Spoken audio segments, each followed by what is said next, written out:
Coming up on today's show, airbrushing the new grime wash onto a wagon. Lots of requests and questions that I was asked over this week, so hopefully this will answer those. The Tiger out and about as promised. I forgot to show you, to be honest, but here's the little video of the Tiger out and about. Your questions, lots of questions coming in via the Facebook page and directly to me, so hopefully I'll be able to answer those. Sci-fi SIG, that one finished a couple of weeks ago. Unfortunately a little bit slow getting the video out, but that one's finally done for members to watch. Plus we've got all the news and a roundup from the forum. Hello, welcome to Flory Models. I'm Philip Flory. Busy week this week. Finishing off the Wingnut Wings one just here. I've also made a start, and I won't show you now, but I've made a start on the F4 Phantom. This is the Academy one. I'm going to do something a little bit different with that, but we'll explain that in a few weeks' time as we get there. So anyway, big news this week is I found out a couple of prices on some interesting things. So first up, the Hasegawa are re-releasing the 1/16 Sopwith Camel. Okay, now this is the F1 type, you know, on my World War I thing now, but this is the 1/16, which is like the warts and all kit. Now we probably all remember the Fokker triplane. The Red Baron one. It's what they call their museum series. Quite big, but it's all internal, so you get all the ribbing and everything else. So if you really are into these things, it's coming back out. It's due out in May. The price is going to then worry a lot of people. It's actually going to be $260, I do believe that is the recommended retail on this. So it's not going to be a cheap kit by any means, but I think if it's one of these ones, if you're World War One, museum type display for the internals and everything else. Now I'm obviously a massive expert on World War One and a complete fan, not okay, but you know, if you are into that, I think that'll probably be of interest to you. Speaking of massive scales and everything else as well, Lucky Model, got the email off of them last week just before the new show that the B17 is now available on pre-order. Now hold your breath for this one. It's actually going to be $300 is the price on that particular one, which is what, around about £185 Great British pounds at the moment, the way it's going.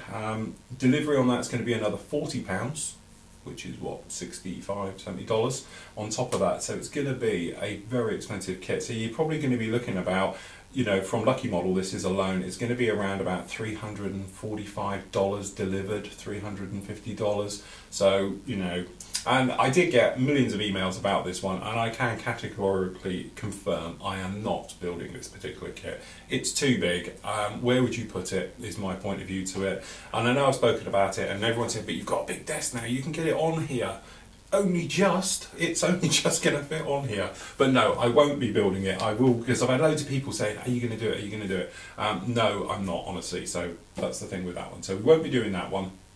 But as I said, if you are interested, it is on pre-order now, and again, it's due out in May. So, you know, when in May, I'm not sure, but obviously it's going to be next month some point. It seems we've only got a week left now. Okay, so part 5 now is up on the site and talks about rigging. Now, we spoke about rigging last week, so I'm not going to bore you to death with it, but it's here now. It's basically done. I've just got to put the engine together. I've done the gun. I've done all the other bits and pieces are all on this particular one now. We can take that off. But there's our little rigging job all in here. Hopefully you can see it.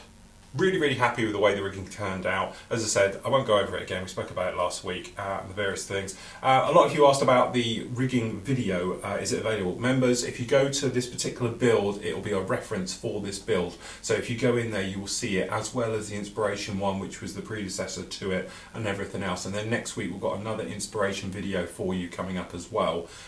So that one, what that will do is be more modern stuff. So with that one, I think we're looking at the Mosquitoes, and more modern type aircraft. So what I'm trying to do with these inspiration ones are all from Hendon. So next week will be the Mosquito, I think I've done the Mustang and a few others. And as we work our way through, we're going to go through time. So we're going to do a lot of World War II for the next couple of weeks, and then obviously we'll move on to the more modern stuff that they've got at Hendon before we work our way out. So it'll be quite interesting, and then hopefully what we're going to do is another museum as well by a time. So we'll always have a little something every few weeks for you to watch, and then obviously hopefully I'll be able to tie it in with various builds I'm doing at the same time to go through. But anyway, part 6 of the Sopwith 5 is up, which will get you in the rigging stage. Part 6 finishes the rigging off, and we talk about painting the rigging and everything else, but I show you in detail. But to be honest, it has been a horrendous job doing it, purely because I can't see where I am with it, because I'm trying to show you on camera, and obviously, you know, we've got 4 cameras running here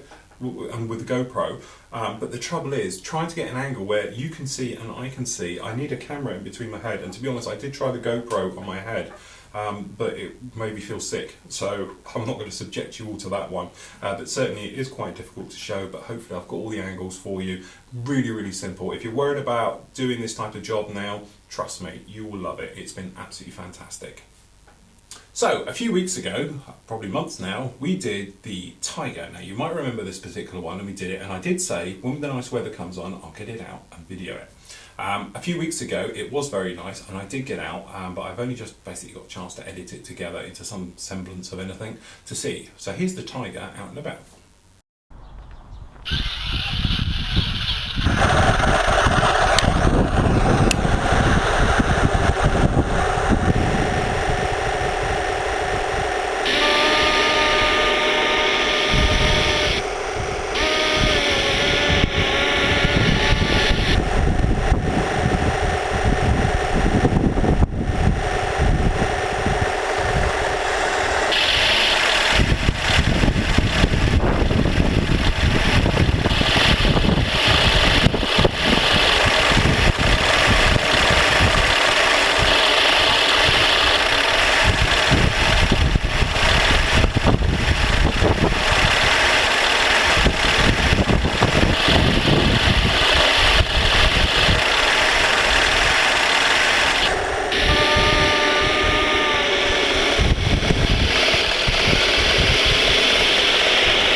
Okay, so there's the Tiger out and about. As I say, nice day. It's even better now. When the weather gets even better, I might take it somewhere else and everything else. Lots of people have been asking lots and lots of questions about it. As I say, it's RC. I'm not really into radio control, so I don't feel can comment on it. All I know, I bought mine from Nitrotech. They had a bit of a deal on. If you go there, you might be able to see it. But they're a UK company, and it's free delivery next day.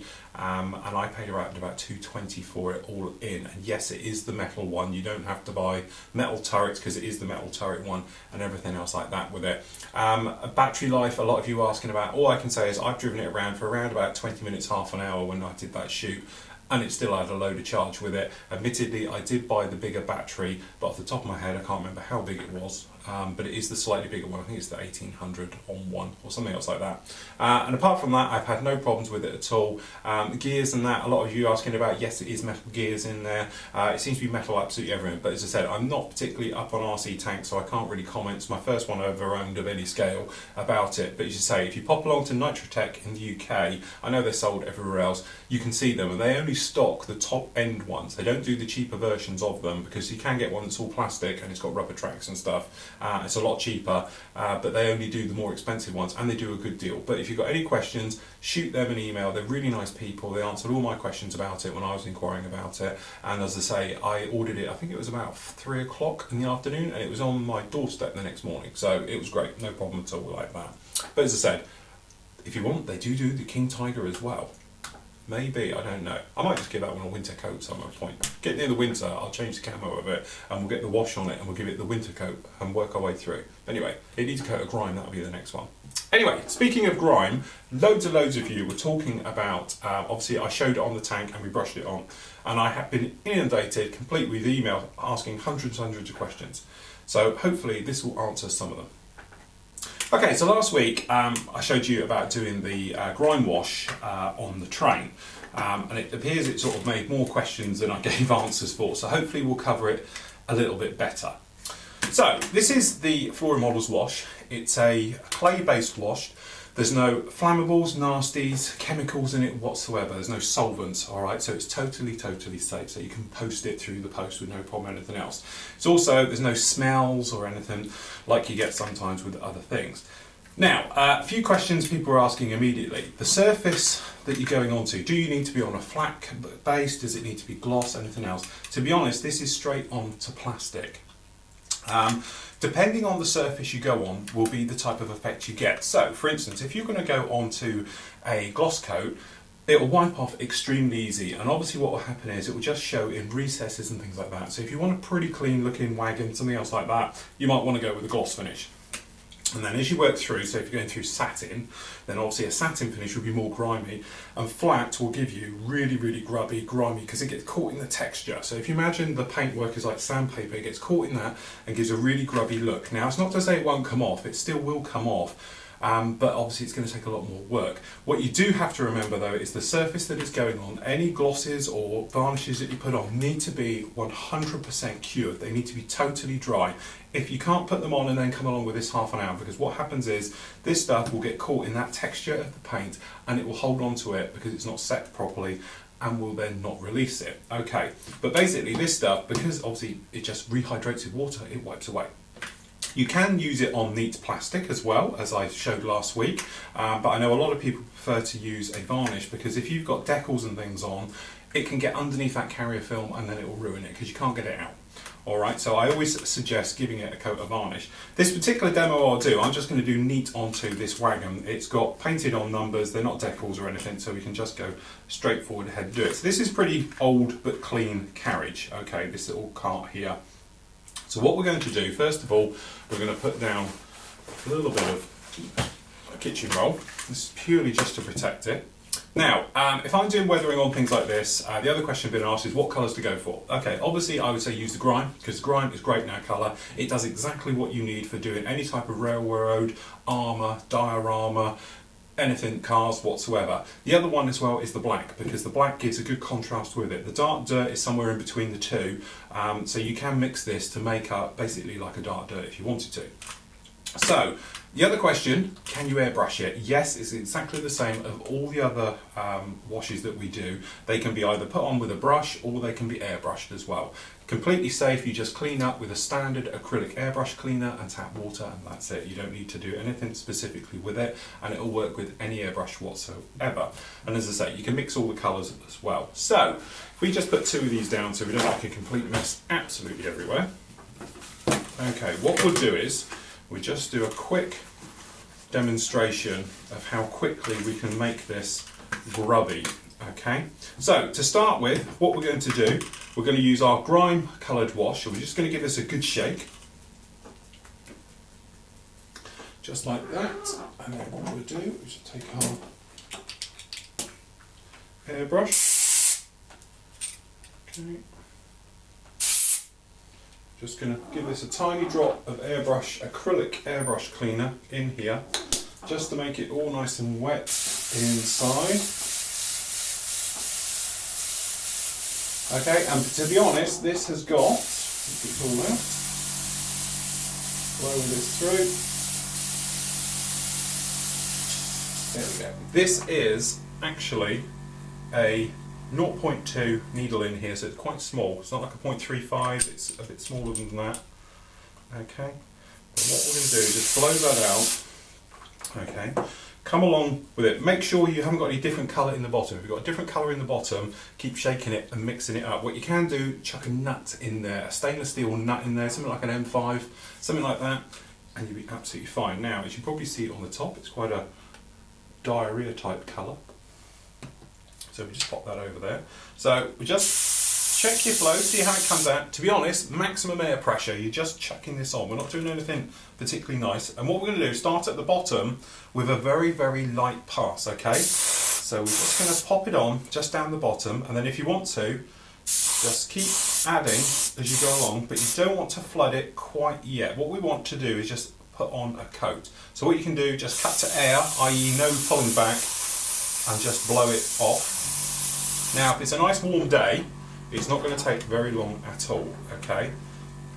But if it's a wet day, what you can do is just pop along with a hairdryer, okay, and literally just put down a few, or just on a cool setting, just pop around with it for a few minutes just to dry it off a little bit, okay? So what you want to do is the lower half first. What I'm going to do is I'm going to hold it up the end. What you could do is hold on to it with clamps or tweezers or something, alright? And what you'll see is immediately as we dry this off, I just pop along with some air, you can see it gets a little bit chalky looking. I'll just bring this one down a little bit.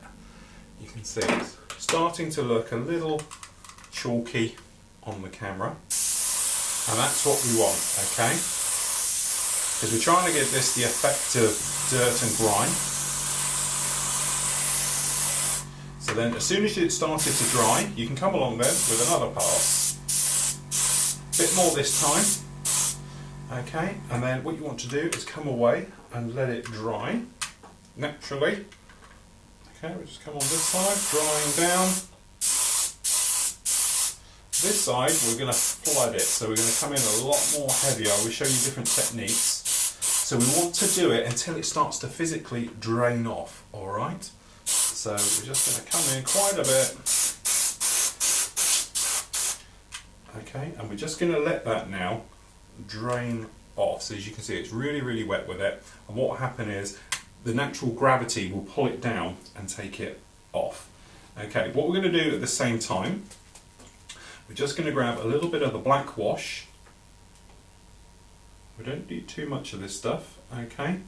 Now the black, all we're going to do is darken it up down below. So it's going to be lighter on the top with colours and darker staining down below it. But we're going to put it on as it's still a little bit wet. So we just check, and this is just the black wash.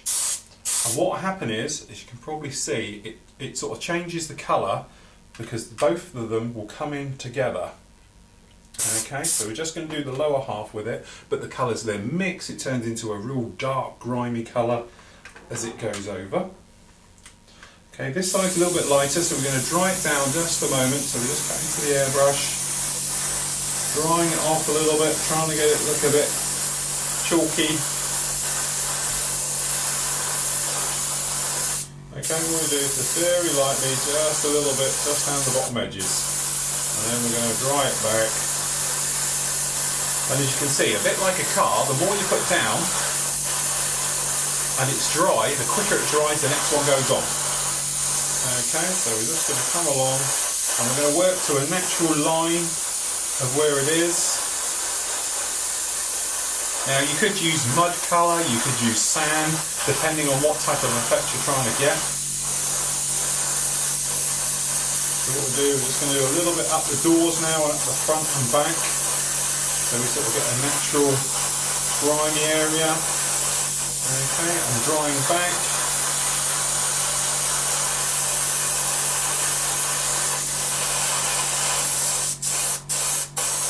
Quite a bit down these lower edges. Up on these doors, okay, and as you say, the more you move in, the more you'll suddenly realise you can put more grime and dirt onto this one. Okay, so we'll just grind it down.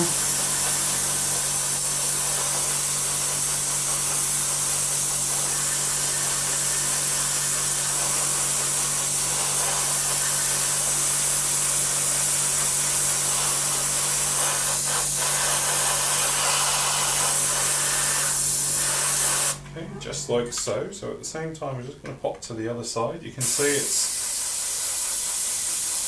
different type of effects for different things. Okay, so we just dry this one down just a little bit. Just a little bit of the dark, the black going down the bottom. Now on the roof, what we'll do is we're just going to put a little pass of the black running across the top to sort of represent grime and soot and everything else. Okay, and then again, just with air drying down. So this will give you that nice sooty look to the roof. Now there's a few little techniques you can do as you pick up, okay, and one of them is difference in drying, alright? So what we're going to do, we're going to make tide marks. The great thing about tide marks, it looks like different areas of weathering, and I'll show you up here on the roof. So what we're going to do, we're going to come along quite wet, alright, and then we're just going to stay high, and so we're not blowing the wash around, and we're going to dry it back just a little. Okay, then we stop and let it dry naturally. What happens is it will make little tide marks as it goes, and it won't take long, because you probably see here, it will dry quite quickly its own time, but then you can accelerate the drying, and then leave it, and you'll get little tide marks as it all sort of develops on here. So if we just totally dry this off. So as I said, you could use a hairdryer, but it's nice and warm today, so we're just going to use the other one. So we're drying them off absolutely everywhere. A bit more up here on the roof.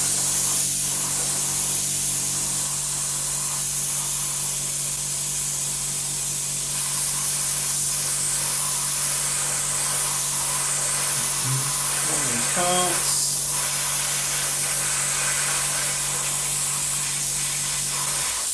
A little bit taps on the edges.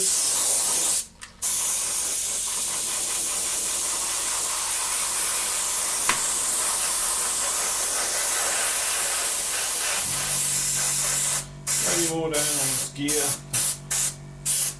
Okay, a little bit on the fronts and rears. As I say, it's a bit tricky because you need somewhere to hold it. Just to make it look authentic. Now we're just going to take some more of the grime just as a final little pass, because we've got the dark colour in here. It will give us a more dark look just around onto the actual gear area, around the bottom part. Okay, and then what we'll do, hopefully,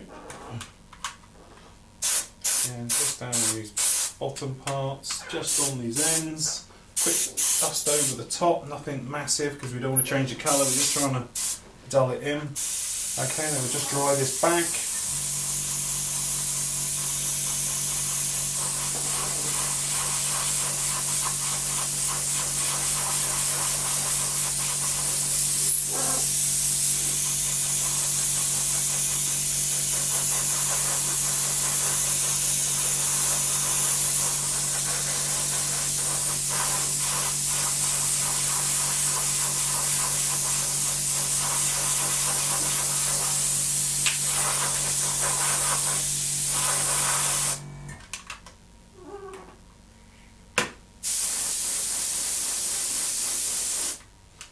Just dry the other side.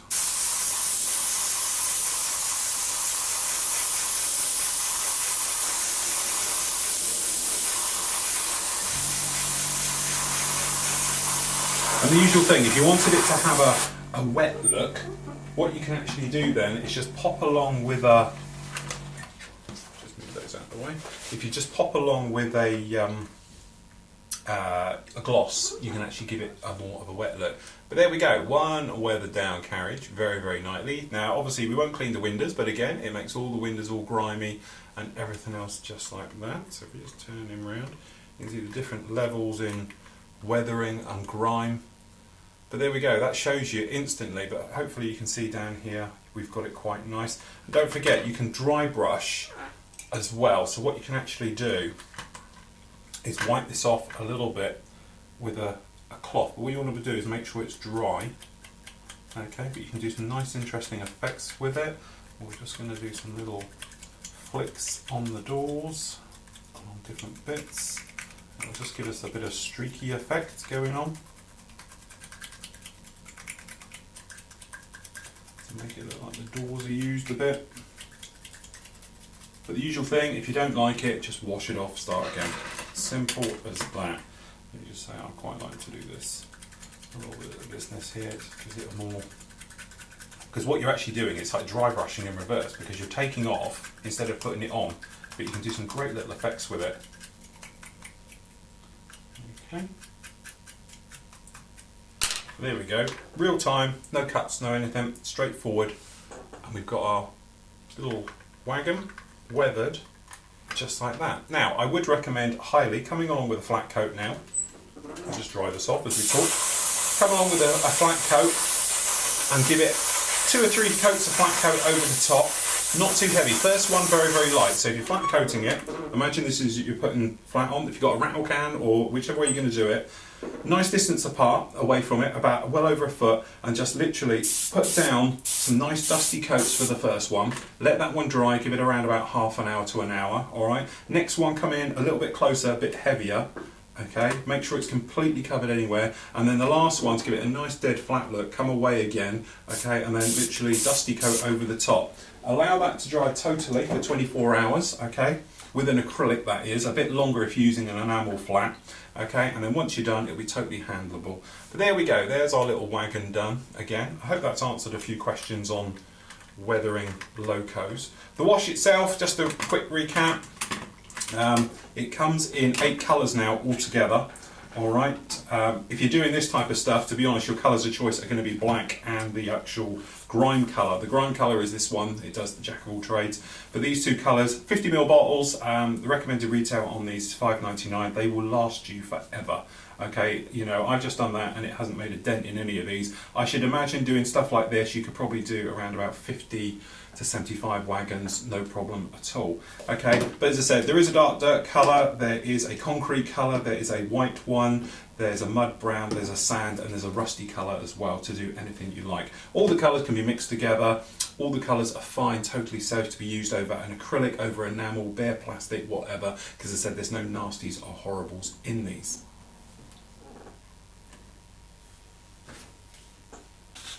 Okay, so I thought we'd make this quite informal so I can get on with some work whilst answering some of your questions.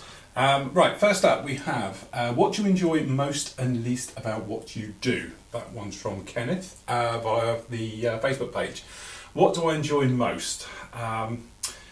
Probably the final stages, a bit like what we're to hear on the Sopwith. I enjoy the little details and all the little bits, so weathering, I like using the washes, dry brushing, I'm adding all the little details and having it come together at the end. Really the bit, if you're doing an aircraft when the wings are on and with armour and things like that, and when the track is on and it's sort of come together. The bits I don't like about it, I don't like starting a brand new kit, you know, the bit where you look down and you've got a brand new you know, kit and it's just plastic in front of you and you know you're a long way ahead, especially if you're going to be detailing it and things like that. So that's probably the 2 parts there. Okay, so next question we have, your favourite tool, what and why? And that's from Josh, direct email. Okay, favourite tool, probably would have to be an airbrush. It's completely changed the way I modelled. I, like everybody else, used to hand paint and everything else. And when you hand paint and you're building and stuff, you can hand paint as you go, certainly a lot of the parts. Airbrushing, you tend to want to do it all at the end. So that probably changed the way I build totally. From a personal point of view, things that changed my life before even I started to sell it, but was the wash. You know, having the wash, I used to do it, a turpentine wash was always my chosen way of doing it, and it just gave me so much trouble that I wanted a straightforward, easy on, easy off option. And as I said, it was like a 3-year start to finish process of designing a wash that did that. And when it did it, I had no intentions whatsoever of selling it. It was just for my personal use and everything else, and it was just over time that everybody wanted it, and now it's turned into, you know, a massive thing as it is. But at the time, it was just something I had and I could put on and take off, and it was brilliant. And it was just one of those things, one of those sort of eureka moments of like, why haven't I done this before? Why have I messed around doing all these horrible jobs when at the end of the day you've got something as easy as the wash, you put it on, you take it off, and you know it's going to work every single time. There's no variables in it whatsoever. It will do exactly what it says on the bottle, and that was it. And I think that was great. The other thing as well, the skinny sticks, you know, there's a bit of a backstory to this. I helped design another company with their skinny sticks, gave us some feedback and ideas, and basically they crapped all over me. So I'm doing my usual, I just went off and did them myself. I'm particularly proud of these. I'm proud of the guys I work with who actually manufacture these with me for embracing the idea, because I'm sure when I first turned up and I said to them, look, this is what I want to do, they probably thought I was completely off my head. And getting them to sort of rethink the way they think as well, to make you know, the grits that we need as modelers rather than what everybody else does, and it's just a nail file, and it's sort of adjusted from that. And I say, yeah, we need it to be like this, and they're like, well, you know, we can probably work something out. And it's like, no, it has to be like this. There's no workout, because if you do it, you know, and they're rock hard and they're scratchy, they need to be smooth sanding and everything else. So I'm particularly proud of the sanding sticks as well. Okay, so best kit ever bought and the best kit you've ever built, and that's from Zimmy. Right, that's such a hard question because it's on different levels. Some of the kits that I've built in the past have been, you know, kits that have gone together really, really well. For instance, the Airfix Si-Fi, their 109, the new range that came out a few years ago.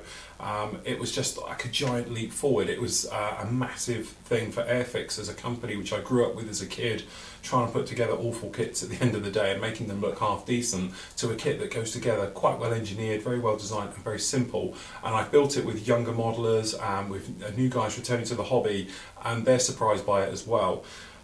Kits that stand out to me as benchmark kits has got to be Tamiya, just little things like their Mustang, their 148 scale old Mustang, it's really, really old, is another kit that just falls together, goes together really, really well. And back in the day, it used to be extremely cheap. It used to be around about £10. Great kit, no problems at all, and it again, it just went together, and it's really nice having that satisfaction of, like, you know, clipping things in, a good level of detail, straight out of the box, no problem. Other things then came along. I remember getting hold of Tamiya's 132nd F16. And I was amazed by it because, you know, you had the engine and, you know, all the detail in the cockpit was absolutely fantastic. Interchangeable weapons, things like that. And that was like a real, you know, wow factor moment. Now it's pretty common, and other things that they've released coming down the line, like their Spitfire, when that came out, the thinness of the cowling and things like that, and the way it just almost clips together, a little glue afterwards, and you move forward. Okay, you are paying a price for these kits because they're twice as more expensive than anybody else's. You can go out and get a Hobby Boss, you know, Spitfire relatively cheap, but certainly from that point of view, they're sort of landmark kits.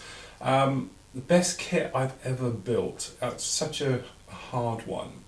And I suppose looking down at this little guy down here, I have to say, if I'm honest, this is probably one of the best kits I've ever built. Probably two reasons for that is, and I'll explain why. I'm not a World War I fan at all. To be honest, it never interested me whatsoever. To me, they looked a bit naff, if I'm honest. Overcomplicated as they are because of, you know, obviously, you know, the replica type of thing, but the way rigging works is very complicated, and everything else, and it just put me completely off. after building this kit, I can sit here, and I'll be speaking a lot about it in a few weeks' time when you see the final reveal on this, as how it's changed my way of thinking with modelling completely. Because it's a completely brilliant design. The guy who has actually sat down and put this kit together really thought about it. He's thought about it not only from getting it as a correct scale model of what we're after, he's also thought about it from a modelling point of view. And the modeller can put this kit together with no problems at all. I mean, I'd recommend this even to newbies coming back to the hobby, because it does go back. Ejector pin marks, they are just not anywhere where there are a problem. They are all completely out of the way, and there's no ejector pin marks on things like these massive great long wings on here, so you don't have to take care of those. The gate of where the plastic is injected on it goes into the actual part itself, very, very fine, and again, they're very well thought out. They tend to be in areas where you're going to need to sand, and it's not a problem. And then right the way through, it tested me, because building this particular one, it was just that thing of going around and doing rigging. And as I said, it's something that's terrified me for all these years. And with using just elastic, a little bit of super glue and a couple of paints, I think I've come out with something that is pretty much spot on. From my references you've been seeing recently the last few weeks, I've been looking around these things quite extensively, and it looks like what I've been seeing. So from my point of view, it seems to be in scale, it seems to be the sort of correct thickness and everything else. Okay, it's not raff wires, and it's not got nuts and bolts on it holding it together, but from a model point of view, I think it's absolutely lovely. It's exquisite. So I have to say, probably one of the best kits I've ever built is this particular Wingnut Wings Sopwith triplane. I can't comment about any other kit of theirs because I've never built any others, but I'm led to believe, and certainly from a review point of view you've been seeing recently, it has done it. But from a personal point of view, it's gone from me knowing what I'm doing to completely something well out of my comfort zone, and if I apologise, if this is wrong, if it's everything, I do apologise for it. I've built it because I'm enjoying it, and I'm putting it together to the best of my abilities and everything else to what I feel is correct from references I've got. That's not to say it is correct, it's just my artistic impression on this. And little things like, I know this cow should be painted brown, but I'm going to keep it silver. Why? Because I think it looks better, and I like the effect it gives and everything else, and I can give it a backstory, like perhaps it had a bit of a trouble, bit of a nosedive, battle damage, prop out of alignment, and it's had a new one and they haven't painted it yet. It's just little things like that you can do with this particular aircraft because of the way it is. It's a bit like the colouring, black and white photo, so you can do so much artistic license with it. But from my personal point of view, it's challenged me, and every challenge it's given me, I've sort of risen to, and I've done, and I can sit back and think, it worked. And it's not something like where I've come along and I've tried something and it hasn't worked and looks awful. And to be honest, you do things like chipping and stuff like that, and it's so variable if it's going to work or not. And I see guys and they do armour and other things and it's chipped to death and looks kicked in, and I often think, I haven't seen a single reference photo of anything that looks like that unless it's in a scrapyard. Yeah, to be honest, that's just my way of thinking of these things. But certainly from a personal point of view, I've done this one and loved every minute of it, and it's something I thought I never would. I don't know if I'd want to do 1/48 scale of these things because they are a little bit tiny, but certainly doing 1/32 Wingnut Wings kits. I've got, to be honest, a friend of mine, Peter's down there, I've got two of them down there, and to be honest, that albatross is quite frankly smiling at me, and I would love to just put this one down and start on the next one, and I would do, and I'm hoping, when you're doing modelling, that this still happens, because it's taken me out of my comfort zone, and I've really enjoyed every minute of it, and I've thought, that's great, and now I will look at kits, and when I'm in shops and things like that, and you're looking around, and I won't just bypass World War One, and I'll think, yeah, that's quite nice, I like that scheme, there's some interesting schemes in that, and I'll go ahead and do it. So there you go, answering a question extremely long-winded and everything else, do apologise, but I would say that is my probably favourite kit to date, purely because it's taken me completely out of my comfort zone, and it's given me lots of challenges which I've enjoyed and they've worked, which is obviously a bonus. So that's it, Wingnut Wings I would say for that one. Okay, so last up today we've got the amazing Sci-Fi SIG. Now, it wasn't many entries to this one, but the quality was absolutely fantastic, and to be honest, I'm doing it all in the video and putting it together, I wish I'd taken part now. There's so many different ones I'd love to do, so we're going to have to do another one in the future, and I'll jump on the bandwagon with that one and do that one. So until next week everybody, I'm going to leave you with this one. Happy modelling and take care. Okay, that's it for this week. Members, you can watch the sci-fi video on the members version of this, or if not, it's on standalone as well. But if you're watching on YouTube, you can't watch it for a few obvious reasons that will be apparent if you watch it. So anyway, until next week, everybody, happy modelling.